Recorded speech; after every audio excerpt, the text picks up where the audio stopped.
शुरू करें। ये 2 दिन पहले देश में भ्रष्टाचार कम करने के नाम पे, काला धन बंद करने के नाम पे मोदी सरकार ने जो 500 रुपए और 1000 रुपए के नोट बंद किए हैं, अब धीरे धीरे जो सबूत सामने आ रहे हैं उससे ये साफ दिखाई दे रहा है कि काला धन और भ्रष्टाचार कम करने के नाम पे असल में एक बहुत बहुत बहुत बड़े स्तर पे एक घोटाले को अंजाम दिया जा रहा है। कुछ सबूत पिछले दिनों में सामने आए हैं। मैं कोई नई चीज आपके सामने नहीं रख रहा, आप ही चैनल वालों ने कुछ चीजें, कुछ चैनल वालों ने कुछ सोशल मीडिया पे चीजें सामने आई हैं जो ये साबित कर देती हैं कि 8 नवंबर को जब प्रधानमंत्री जी ने ऐलान किया था कि 500 और 1000 रुपए के नोट बंद किए जा रहे हैं, उसके पहले इन्होंने अपने सारे दोस्तों को, जिनके पास असल में इस देश का सारा काला धन है, उनको और भाजपा के लोगों को पहले से सतर्क कर दिया था और उन लोगों ने अपना अपना माल ठिकाने लगा दिया था। सीएनबीसी के ऊपर एक कल खबर आई है जिसको हम यहां दिखाना चाहते हैं। वो ये दिखाती है कि पिछले एक क्वार्टर में, पिछले 3 महीनों में जितने बड़े स्तर के ऊपर हजारों हजारों करोड़ रुपया बैंकों के अंदर जमा किया गया, उससे बहुत बड़ा शक पैदा होता है। कई बैंकों में डिपॉजिट्स उसके पहले वाले क्वार्टर्स में, उसके पहले वाले महीनों में नेगेटिव जा रहे थे या उनमें कोई ग्रोथ नहीं हो रही थी, लेकिन अचानक जुलाई से सितंबर वाले क्वार्टर के अंदर इतनी भारी मात्रा में डिपॉजिट्स इन बैंकों के अंदर होने लगे। ये किसका पैसा था? अचानक इन बैंकों में इतने बड़े स्तर के ऊपर डिपॉजिट्स किसने किए? तो पहले हम ये एक बारी वो देख लेते हैं, फिल्म देख लेते हैं और उसके बाद मैं आगे बात करूंगा।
In deposits.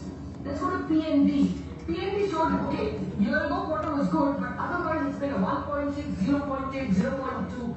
Yeah. Huge, man. But in the July September.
तार लगी हुई है।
Case of almost all the big banks that have announced numbers, there has been a very smart growth in deposits.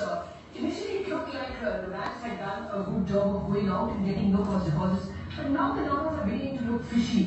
Just look at State Bank of India's deposit numbers. After growing at 1 and 2 and 3% in the previous few quarters, the July-September quarter has shown a smart growth of 4.3% in deposits. Let's go to PNB. PNB showed, okay, year ago quarter was good, but otherwise it's been a 1.6, 0.8, 0.2. Huge, man. But in the July-September quarter, it's a huge 3.8% jump in deposits. Coming to Bank of India, there's been a contraction of deposits in the last few quarters. 0.7% growth 3 quarters ago, then a -3, then a -2.9, and this quarter, July-September, a huge 1.5% growth. Likewise, Union Bank, after seeing a contraction of deposits in the previous quarter of 1.2%, this quarter, July-September, is a huge 6.7% growth in deposits, a number which Union Bank has not shown in several quarters, and referring to quarter-on-quarter growth in deposits.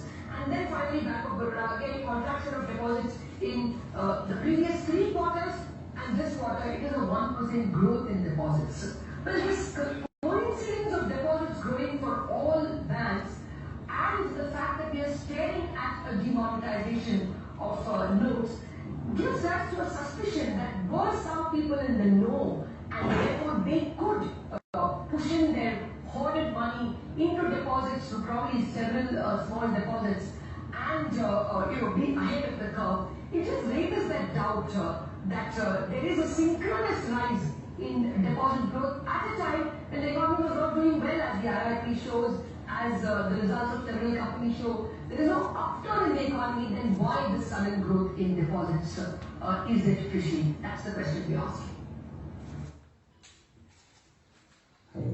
तो ये आपने देखा कि कई सारे banks ऐसे थे जिसमें कई महीनों से डिपॉजिट्स नीचे जा रहे थे, और अचानक जुलाई से सितंबर वाले, वो लेटेस्ट डेटा अवेलेबल है, अक्टूबर नवंबर का डेटा अवेलेबल नहीं है, अचानक जुलाई से सितंबर वाले महीनों में 3 महीनों में डिपॉजिट्स एकदम से जंप किए हैं, और 1%, 2% डिपॉजिट का मतलब कई हजार करोड़ रुपए है।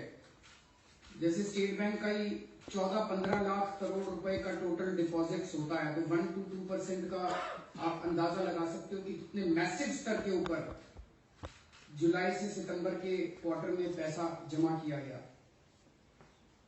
ये पैसा किसका पैसा था? एक मन में ये डाउट हो सकता है कि जुलाई से सितंबर वाला वही क्वार्टर था जिसमें इनकम डिक्लेरेशन स्कीम आई थी।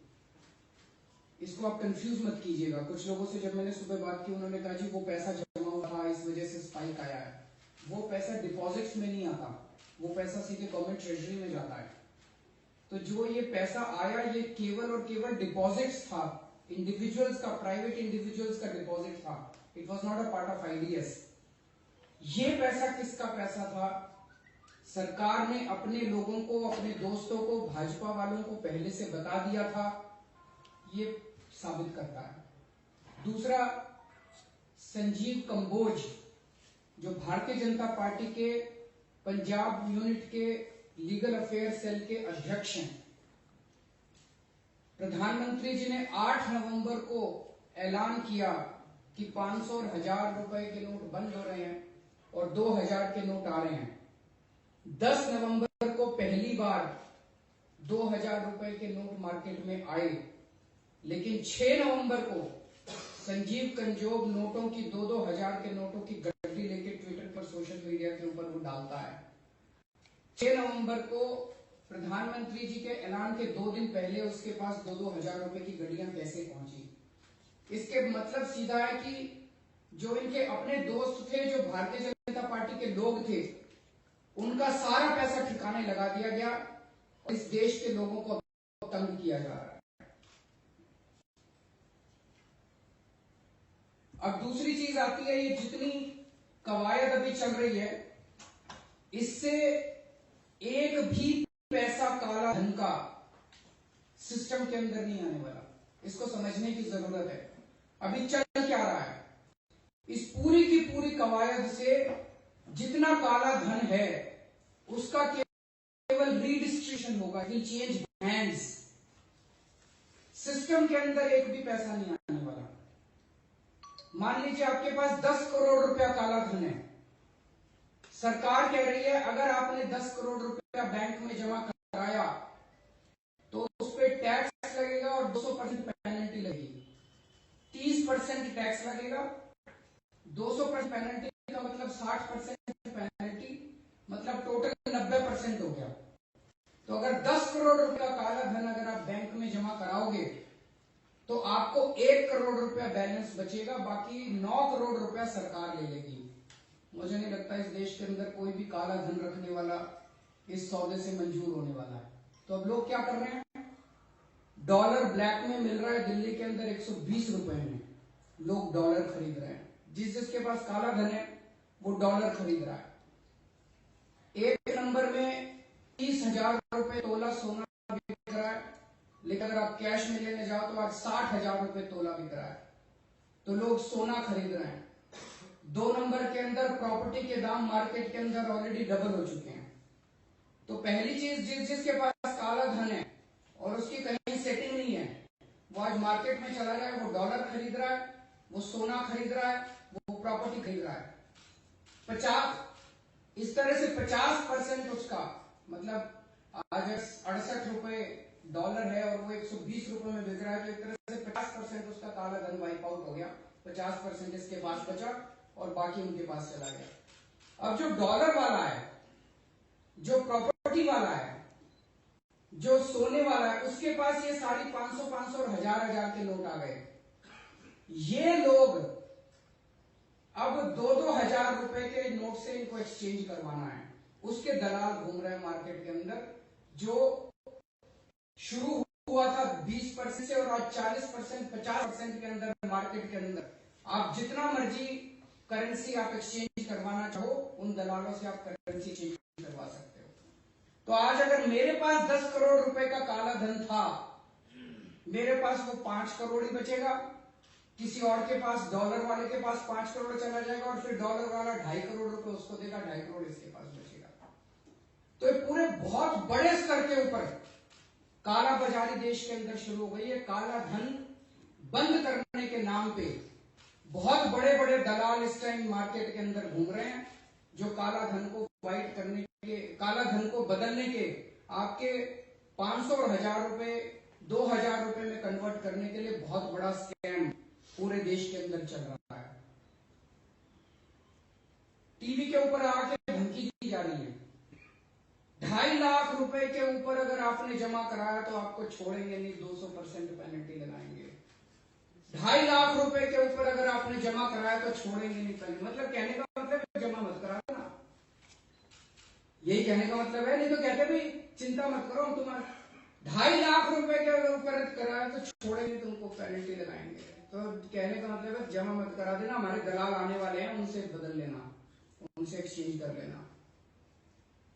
किसको पकड़ा जा रहा है? ये लंबी लंबी लाइन है, इसमें कौन लोग खड़े हैं? छोटे छोटे लोग खड़े हैं, छोटी छोटी गृहणियां खड़ी हैं, जिन्होंने बेचारियों ने हजार रुपए इकट्ठे कर लिए थे। वो लोग खड़े हैं, उन्होंने टैक्स की कोई चोरी नहीं कर रखी। वो लोग खड़े हैं, रिक्शे वाला खड़ा है, गृहिणियां खड़ी हैं, चांदनी चौक के बेचारे व्यापारी खड़े हैं, मेरे सदर बाजार के व्यापारी खड़े हैं, गांधी मार्केट के व्यापारी खड़े हैं, किराने की दुकान वाला खड़ा है, मजदूर खड़ा है, किसान खड़ा है के ऊपर।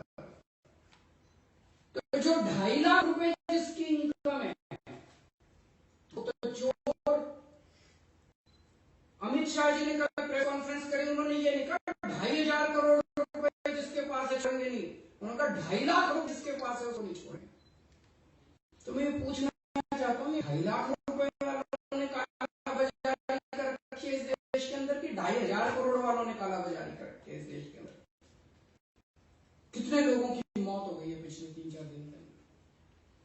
चारों तरफ अफरा तफरी का माहौल बना हुआ है। तो ये मोदी जी का सर्जिकल स्ट्राइक, काला धन के ऊपर सर्जिकल स्ट्राइक नहीं है, ये बड़े बड़े काला बाजारी करने वालों पे सर्जिकल स्ट्राइक नहीं है, ये इस देश की आम जनता के जो उन्होंने बरसों में अपने घर के अंदर थोड़ा थोड़ा पैसा जमा करा के रखा था, उसके ऊपर सर्जिकल स्ट्राइक है। और काला धन के नाम पे बहुत बड़ा घपला, बहुत बड़ा स्कैम इस देश के अंदर चल रहा है। मैं प्रधानमंत्री जी से, अमित शाह जी से और भारतीय जनता पार्टी से 3 प्रश्न पूछना चाहता हूं।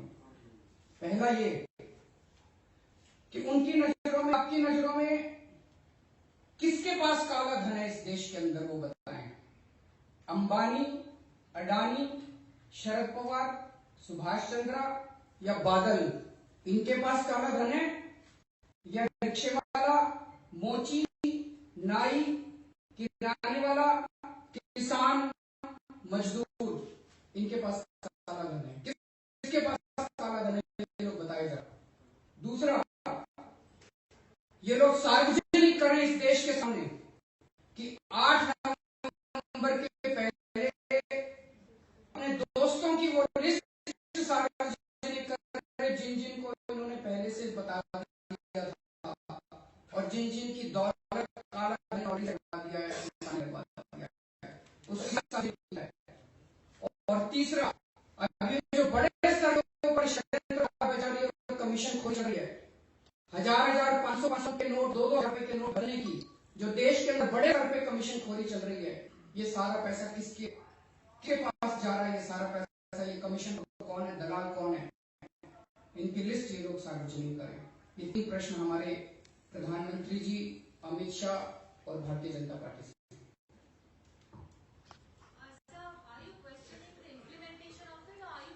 We are questioning the intent also. नीयत खराब थी लोगों की। सीधा सी बात है, 500 और 1000 रुपए के नोट हटा के 2000 रुपए के नोट लाने में तो नीयत ही खराब है। और ये इम्प्लीमेंटेशन जानबूझ के क्राइसिस क्रिएट किया गया है ताकि लोग दौड़े दौड़े इनके दलालों के पास पहुंचे।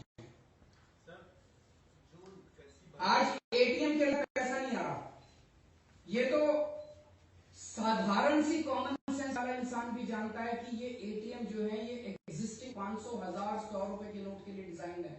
ये नए 2000 के नोट के लिए डिजाइन नहीं है, ये नए 500 रुपए के नोट के लिए डिजाइन नहीं है।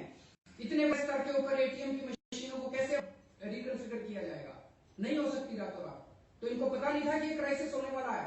इनको पता था, जानबूझ के इस देश के अंदर क्राइसिस पैदा किया गया है ताकि सब लोग इनके दलालों के पास भागें और अपना अपना नोट चेंज कराने की कोशिश करें। क्या अभी वक्त नहीं हुआ रोल बैक करना चाहिए इस फैसले को? बिल्कुल रोल बैक करना चाहिए, पूरे के पूरे फैसले को रोल बैक करना चाहिए। आने वाले दिनों के अंदर इकोनॉमी का भट्ठा बैठने वाला है, लोगों के जॉब्स खत्म होने वाला है और बहुत बड़े स्तर के ऊपर इकोनॉमी के ऊपर असर पड़ने वाला है इसका। कालाबाजारी का आपने जिक्र किया, कल नमक को लेकर काफी चर्चा थी, उसके ऊपर भी कुछ अब अफवाहों का बाजार गर्म है। नमक की मैंने पता किया, तुरंत जब ये अफवाह आई मैंने फूड एंड सप्लाई डिपार्टमेंट को फोन किया और उन्होंने इधर उधर से पता किया, कमी नहीं थी, लेकिन अफवाहें इतनी ज्यादा हैं, चारों तरफ एक नर्वसनेस है सिस्टम के अंदर। People have lost faith in the system. और जब ये हो जाएगा, ये बहुत खतरनाक चीज है, जब लोग सिस्टम के अंदर फेथ खत्म हो जाएगा लोगों का। इसकी वजह आपको समझ में आ रही है कि ये जो नोट बंद हुए ये अफवाह फैलने की वजह है? नहीं, अब कुछ भी चीज फैल रही है, जैसे नोट बंद हुए, लंबी लंबी लाइनें लग गई, तो किसी भी चीज की अफवाह फैल रही है और लोग तुरंत उस पैनिक में आ जा रहे हैं। अरविंद जी, इस अफवाह फैलने के बाद कुछ पॉलिटिकल पार्टी ने इसको राजनीतिक मुद्दा